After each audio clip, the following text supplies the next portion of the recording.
The Sistine Chapel is one of the most important artistic and religious places in the world. It was built in 1483 and named after the Pope of its time, Sixtus IV.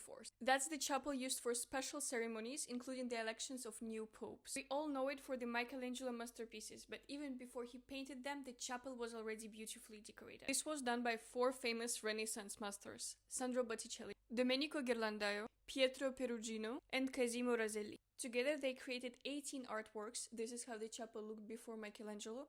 Later he will remove 5 of them. Michelangelo was invited to paint the ceiling in 1508 by Pope Julius II. The ceiling had already blue sky with golden stars on it. That was removed, and Michelangelo created completely new visual world. His figures have strong muscles, dynamic bodies, and difficult, dramatic poses. Michelangelo called himself a sculptor first and then a painter, and we can truly see this representation of a human soul in the body shape. Painting the Sistine Chapel was physically difficult for Michelangelo. He had to lie down on scaffoldings for hours, and sometimes pieces of paint and plaster would fall on his face, eyes, and ears. The ceiling tells the story from the book of Genesis, from the creation of the world to the story of Noah. The order of the scenes is unusual and non-linear. This Michelangelo's idea still causes the discussion. One of the most famous images is the creation of Adam. Many people notice that the red textile behind the God looks like a human brain. That could symbolize that God is not only giving Adam a soul, but also an intelligence. There is a very small gap between the Adam and the God's finger. It's only 19 millimeters. That shows that human world could be close, but it can never reach the purity of God.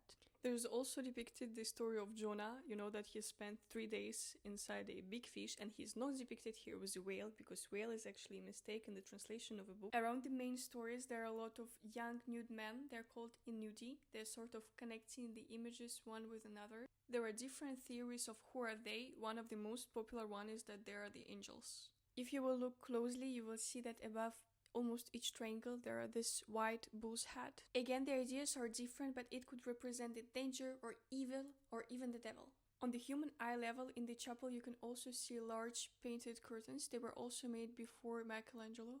I like to think of it as it is an idea of the present for the spectator, for us, and this is the story that we still have to write or to paint.